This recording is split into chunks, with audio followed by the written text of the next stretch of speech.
ഈ കഥ ഒരു ഒത്തുചേരലിൽ നിന്ന് കൊലപാതകത്തിലേക്ക് എത്തുന്നു. 1995-ൽ 20 വയസ്സുള്ള സ്റ്റീവൻ പ്ലഡൽ 15 വയസ്സുള്ള അലിസ ഗാർഷിയെ ഇന്റർനെറ്റ് വഴി കണ്ടുമുട്ടി. അവർ ഇന്റർനെറ്റ് വഴി സംസാരിക്കുകയും പിന്നീട് ഒരു റിലേഷൻഷിപ്പിൽ എത്തുകയും ചെയ്തു. അവളുമായി ഒരു ബന്ധം ആരംഭിക്കാൻ അദ്ദേഹം സാൻ അന്റോണിയോയിലേക്ക് പോയി. അലിസ സ്റ്റീവനോടൊപ്പം ന്യൂയോർക്കിൽ താമസിക്കാൻ അവനുമായി ഒളിച്ചോടി. 16 വയസ്സുള്ളപ്പോൾ അവൾ ഗർഭിണിയായി. 1998 ജനുവരി 29-ന് അലിസ 17 വയസ്സുള്ളപ്പോൾ അവരുടെ ആദ്യത്തെ കുഞ്ഞിന് ജന്മം നൽകി. അവർ ആ കുഞ്ഞിന് ഡെന്നീസ് പ്ലഡൽ എന്ന് പേരിട്ടു. സ്റ്റീവൻ ഡെന്നിസിനെ കറുപ്പും നീലയും ആകുന്നതുവരെ നുള്ളിയെടുത്തും ശ്വാസം മുട്ടുന്ന തരത്തിൽ ഒരു കൂളറിൽ അടച്ചിടുകയും ചെയ്തു. സ്റ്റീവനോടൊപ്പം താമസിക്കുമ്പോൾ ഡെന്നിസിന് ജീവിക്കാൻ കഴിയില്ല എന്ന് അലിസാക്ക് മനസ്സിലായി. 8 മാസം പ്രായമുള്ളപ്പോൾ ഡെന്നിസിനെ ദത്തെടുക്കാൻ കൊടുക്കാൻ അലിസ തീരുമാനിച്ചു. ന്യൂയോർക്കിലെ ഡോവറിൽ നിന്നുള്ള കെല്ലിയും ആന്റണി ഫുസ്കോയും ഡെന്നിസ് പ്ലാഡിലിനെ ദത്തെടുത്തു. അവളെ കേറ്റി റോസ് ഫുസ്കോ എന്ന് പുനർനാമകരണം ചെയ്തു. കേറ്റി അവിടെ നല്ല രീതിയിൽ വളർന്നു വലുതായി. 2006 സ്റ്റീവനും അലീസയും വിവാഹിതരായി. സ്റ്റീവൻ മാറിയെന്ന് അലിസ കരുതിയതിനാൽ കൂടുതൽ കുട്ടികൾ വേണമെന്ന് അവർ തീരുമാനിച്ചു. ദമ്പതികൾക്ക് 2 പെൺമക്കളുണ്ടായി. പക്ഷേ അദ്ദേഹം തന്റെ 2 പെൺമക്കൾക്ക് ഒരു നല്ല പിതാവായിരുന്നില്ല. സ്റ്റീവൻ ദേഷ്യം വരുന്ന ആൾ ആയതിനാൽ അദ്ദേഹത്തിന് എപ്പോഴും ജോലി നഷ്ടപ്പെടുമായിരുന്നു. ഇതുകൊണ്ട് കുടുംബം നോക്കാൻ അലിസയ്ക്ക് 2-3 ജോലികൾ എടുക്കേണ്ടി വന്നു. ഇത് കുട്ടികളെ സ്റ്റീവന്റെ കൂടെ വീട്ടിൽ ഒറ്റയ്ക്ക് വിടുന്നതിലേക്ക് നയിച്ചു. അത് നല്ല തീരുമാനമായിരുന്നില്ല, കാരണം അയാൾ പലപ്പോഴും അവരെ ഉപദ്രവിക്കുമായിരുന്നു.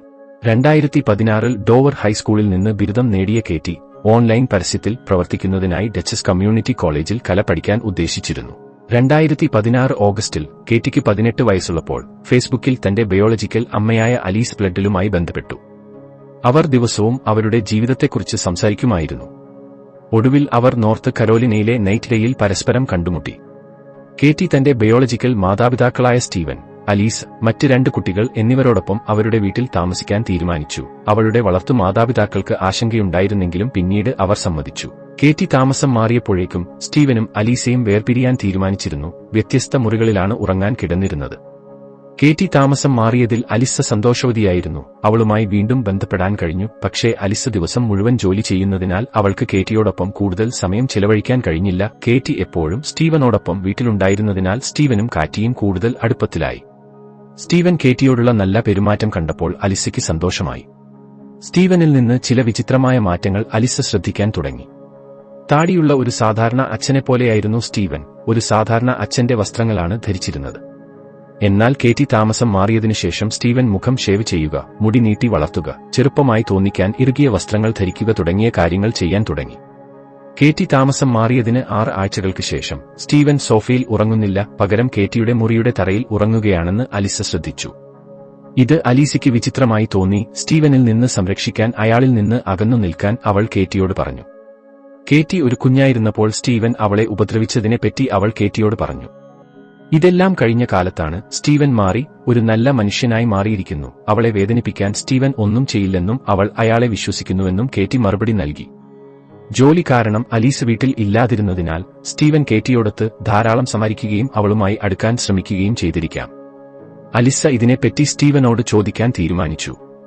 കേറ്റിയുടെ മുറിയിൽ സ്റ്റീവൻ തറയിൽ ഉറങ്ങുന്നതും അയാളുടെ കൃത്രിമത്വവും അവൾ സ്റ്റീവനോട് ചോദിച്ചു. സ്റ്റീവനും അലീസയും തമ്മിൽ വലിയ വഴക്കുണ്ടായി. ഈ വഴക്കിൽ കേറ്റിയും ചേർന്നു, പക്ഷേ അവൾ സ്റ്റീവന്റെ പക്ഷമാണ് നിന്നത്. വഴക്കിന്റെ ഇടയിൽ സ്റ്റീവൻ കേറ്റിയെ കൂട്ടി വീട്ടിൽ നിന്ന് ഇറങ്ങി. ഈ സംഭവം നടന്ന് 3 മാസങ്ങൾക്ക് ശേഷം സ്റ്റീവനെ ഉപേക്ഷിച്ച് വിവാഹമോചനത്തിന് അപേക്ഷിക്കാൻ അലിസയ്ക്ക് ഒടുവിൽ ധൈര്യം വന്നു. അവൾ തന്റെ 2 പെൺമക്കളുമായി വീട്ടിൽ നിന്ന് മാറി. വീട്ടിൽ സ്റ്റീവനും കേറ്റിയും ഒരുമിച്ച് താമസിക്കാൻ തുടങ്ങി. സ്റ്റീവനും കേറ്റിയും ദമ്പതികളെ പോലെയാണ് വീട്ടിൽ താമസിച്ചിരുന്നത്. സ്റ്റീവനും അലീസയും കുട്ടികൾ ഷെയർഡ് കസ്റ്റഡി ആയതിനാൽ 2 പെൺമക്കളും പലപ്പോഴും വീക്കെൻഡിൽ സ്റ്റീവനോടൊപ്പം സമയം ചെലവഴിക്കാൻ സ്റ്റീവന്റെ വീട്ടിൽ പോവുമായിരുന്നു. 2017 മെയ് മാസത്തിൽ അന്ന് 11 വയസ്സുള്ള മൂത്ത മകളുടെ മുറി വൃത്തിയാക്കുകയായിരുന്നു അലിസ. അപ്പോൾ മകളുടെ ഡയറി കണ്ടെത്തി. അതിൽ കേറ്റിയെ തന്റെ മൂത്ത സഹോദരി എന്നല്ല, രണ്ടാനമ്മ എന്ന് വിളിക്കാൻ സ്റ്റീവൻ പറഞ്ഞിരുന്നു എന്നും കൂടാതെ സ്റ്റീവന്റെ കുട്ടിയുമായി കേറ്റി ഗർഭിണിയായിരുന്നുവെന്നും ഡയറിൽ എഴുതിയിരുന്നു. കുറിപ്പിൽ ഇങ്ങനെ എഴുതിയിരുന്നത്: അവൾ ഗർഭിണിയാണ്, ഭാരം കൂടിയിരിക്കുന്നു. അച്ഛൻ അവളുടെ കുഞ്ഞിനെ തന്റെ കുഞ്ഞ് എന്നും വിളിക്കുന്നു. അച്ഛൻ അവളെ ഗർഭിണിയാക്കിയോ? എന്റെ അച്ഛൻ അവളെ എന്റെ രണ്ടാനമ്മ എന്ന് വിളിക്കാൻ പറയുന്നു. അവളെ ചേച്ചി എന്ന് വിളിക്കാൻ പോലും അച്ഛൻ സമ്മതിക്കുന്നില്ല. കേറ്റി എന്റെ സഹോദരിയാണ്. അവൾ ഇപ്പോൾ അദ്ദേഹത്തിന്റെ ഭാര്യയായിരിക്കാം, പക്ഷേ ശരിക്കും അവൾ എന്റെ സഹോദരി മാത്രമാണ്. കേറ്റി എന്നെ ഒരു മകളായിട്ടാണോ അതോ സഹോദരി ആയിട്ടാണോ കാണുന്നത്? കേറ്റി എന്നോട് ഗെറ്റ് ദെഫ് അപ്പ് എന്ന് പറഞ്ഞു. ഇത് വായിച്ചപ്പോൾ അലീസ ഞെട്ടിപ്പോയി. കാരണം ഇത് ഒരു രണ്ടാനച്ഛനും മകൾ അവസ്ഥയല്ല, മറിച്ച് ഇത് ബയോളജിക്കൽ അച്ഛനും മകളും ആണ്. അലിസ്സ സ്റ്റീവനെ വിളിച്ചു. എല്ലാം സത്യമാണെന്ന് സ്റ്റീവൻ അലിസ്സയോട് പറഞ്ഞു. അലിസ്സയ്ക്ക് ഇതിനെക്കുറിച്ച് അറിയുമായിരുന്നു എന്നാണ് സ്റ്റീവൻ കരുതിയത് എന്ന് അലിസ്സയോട് പറഞ്ഞു. സ്റ്റീവന്റെ അമ്മയ്ക്കും കേറ്റിയുടെ ദത്തുമാതാപിതാക്കൾക്കും അറിയാമായിരുന്നുവെന്ന് അദ്ദേഹം അലീസയോട് പറയുന്നു. അവർ ആദ്യം ഇത് പിന്തുണച്ചില്ല, പക്ഷേ ഒടുവിൽ അത് സ്വീകരിച്ചു എന്നും പറഞ്ഞു. ഇത് കേട്ടയുടനെ അലീസ പോലീസിനെ വിളിച്ച് ഇക്കാര്യം പറഞ്ഞു. പോലീസ് ഇതിനെക്കുറിച്ച് അന്വേഷണം ആരംഭിച്ചു. അവർ 2 പെൺമക്കളെയും അഭിമുഖം നടത്തി. കേറ്റിയും സ്റ്റീവനും ഒരേ കിടക്കയിലാണ് ഉറങ്ങുന്നതെന്നും സ്റ്റീവന്റെ കുഞ്ഞുമായി കേറ്റി ഗർഭിണിയാണെന്നും പെൺമക്കൾ അവരോട് പറഞ്ഞു. കേറ്റിയെ ചേച്ചി എന്ന് വിളിക്കുന്നത് നിർത്താനും കേറ്റിയെ അമ്മ എന്ന് വിളിക്കാനും പറഞ്ഞു. സ്കൂളിലെ ആളുകളെയാട് ഇതിനെക്കുറിച്ച് സംസാരിക്കരുതെന്നും അവർ അറിഞ്ഞാൽ കളിയാക്കുമെന്നും അദ്ദേഹം അവരോട് പറഞ്ഞു. അന്വേഷണത്തിന്റെ ഉടനെ തന്നെ അറസ്റ്റ് നടത്തിയില്ല, പക്ഷേ ഈ സംഭവത്തിന് ശേഷം സ്റ്റീവനും കേറ്റിയും മറ്റൊരു സ്ഥലത്തേക്ക് താമസം മാറി സ്വന്തമായി ഒരു വീട് എടുത്തു. അവർ ദമ്പതികളെപ്പോലെയാണ് അവിടെ ജീവിച്ചത്. 2017 ജൂലൈ 20 മേരിലാൻഡിലെ പാർക്ക്റണിൽ വച്ച് സ്റ്റീവൻ 42 വയസ്സും കേറ്റിക്ക് 19 വയസ്സുള്ളപ്പോൾ വിവാഹരേഖകളിൽ അവർ തമ്മിൽ ബന്ധമില്ലെന്ന് കള്ളം പറഞ്ഞുകൊണ്ട് വിവാഹിതരായി. ആ സമയത്ത് കേറ്റി 8 മാസം ഗർഭിണിയായിരുന്നു. സ്റ്റീവന്റെ അമ്മയും കേറ്റിയുടെ ദത്തുമാതാപിതാക്കളും വിവാഹത്തിൽ പങ്കെടുത്തു. എന്നാൽ അവരിൽ ആർക്കെങ്കിലും ഇത് തെറ്റാണ് എന്ന് പറഞ്ഞുകൊണ്ട് അവരെ തടയാമായിരുന്നു. 2017 സെപ്റ്റംബർ 1 കേറ്റി അവരുടെ കുഞ്ഞ് ബെന്നറ്റ് കീറോൺ പ്ലട്ടലിനെ ജന്മം നൽകി. 2018 ജനുവരിയിൽ ഇൻസെസ്റ്റ് കുറ്റത്തിന് കേറ്റിയും സ്റ്റീവനും അറസ്റ്റിലായി. ഇരുവരെയും വിചാരണയ്ക്കായി വിർജീനിയയിലേക്ക് കൊണ്ടുപോയി. സ്റ്റീവനും കേറ്റിയും പരസ്പരം ബന്ധപ്പെടരുതെന്നും ബെന്നറ്റിന്റെ കസ്റ്റഡി സ്റ്റീവന്റെ അമ്മയ്ക്ക് കൈമാറണമെന്നും ജഡ്ജി ഉത്തരവിട്ടു. വിചിത്രമായ മറ്റൊരു കാര്യം, ധാരാളം പൊതുജനങ്ങൾ അവരുടെ ബന്ധത്തെ പിന്തുണയ്ക്കുകയും അവരെ ജയിലിൽ നിന്ന് മോചിപ്പിക്കാൻ ഗോ ഫണ്ട് മീയിൽ പൈസ ഇടാൻ ആരംഭിക്കുകയും ചെയ്തു എന്നതാണ്. ഗോ ഫണ്ട് മീ പണം ഉപയോഗിച്ച് ജയിലിൽ നിന്ന് പുറത്തിറങ്ങാൻ അവർക്ക് കഴിഞ്ഞു, പക്ഷേ കോടതി ഉത്തരവ് കാരണം അവർക്ക് പരസ്പരം കാണാൻ അനുവാദമില്ലായിരുന്നു.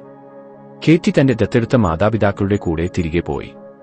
അവരുടെ ബന്ധം തുടരാൻ ആഗ്രഹിക്കുന്നില്ലെന്നും വിവാഹമോചനം ആഗ്രഹിക്കുന്നുണ്ടെന്നും ഫോണിലൂടെ സ്റ്റീവനെ അറിയിച്ചു. തനിക്ക് ബോധം വന്നിരിക്കുന്നുവെന്നും എത്ര ശ്രമിച്ചാലും അവർക്ക് ഈ ബന്ധം തുടരാൻ സാധ്യമാകില്ലെന്നും അവൾ സ്റ്റീവനോട് പറഞ്ഞു. കോളേജിൽ പോയി വീണ്ടും കല പഠിക്കാൻ അവൾ ആഗ്രഹിച്ചു. സ്റ്റീവനിൽ നിന്ന് അകലം പാലിച്ചപ്പോൾ അവൾക്ക് സ്വയം ചിന്തിക്കാനും താൻ എന്താണ് ചെയ്തെന്ന് മനസ്സിലാക്കാനും കഴിഞ്ഞു.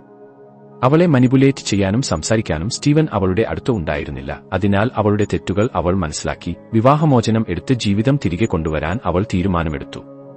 ഇത് സ്റ്റീവനെ ദേഷ്യം പിടിപ്പിച്ചു. അയാൾ അവളെ ശകാരിച്ചു. സ്റ്റീവൻ അവരുടെ മകൻ ബെന്നറ്റിനെ കേറ്റിയെ കാണാൻ കൊണ്ടുപോകേണ്ടതായിരുന്നു. പക്ഷേ ഫോൺ സംഭാഷണത്തിന് ശേഷം അയാൾക്ക് ദേഷ്യം വന്നു.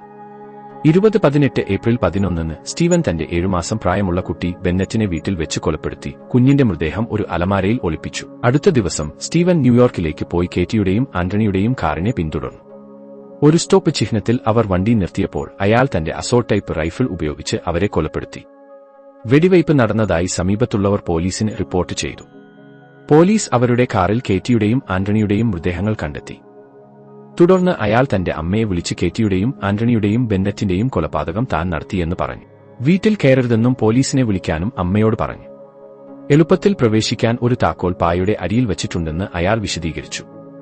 അയാളുടെ അമ്മ പോലീസിനെ വിളിച്ചു. ബെന്നറ്റിനെ സ്റ്റീവന്റെ വീട്ടിൽ മരിച്ച നിലയിൽ കണ്ടെത്തി. പോലീസ് അടുത്ത ദിവസം വെടിവെപ്പ് നടന്ന സ്ഥലത്ത് നിന്ന് 25 മിനിറ്റ് അകലെ സ്റ്റീവന്റെ വാൻ കണ്ടെത്തി. സ്റ്റീവനെ വാനിനുള്ളിൽ വെടിയേറ്റ് മരിച്ച നിലയിൽ കണ്ടെത്തിയത്. സ്റ്റീവൻ തലയിൽ സ്വയം വെടിവെച്ചാണ് മരിച്ചത്. സ്റ്റീവൻ മരിച്ചുപോയതിനാൽ ഈ കേസിൽ വിചാരണ ഉണ്ടായിരുന്നില്ല. ബെന്നറ്റും മരിച്ചതിനാൽ കസ്റ്റഡി വിചാരണയും ഉണ്ടായിരുന്നില്ല. ഇത് വളരെ ദാരുണമായ രീതിയിൽ അവസാനിച്ച ഒരു സംഭവമായിരുന്നു.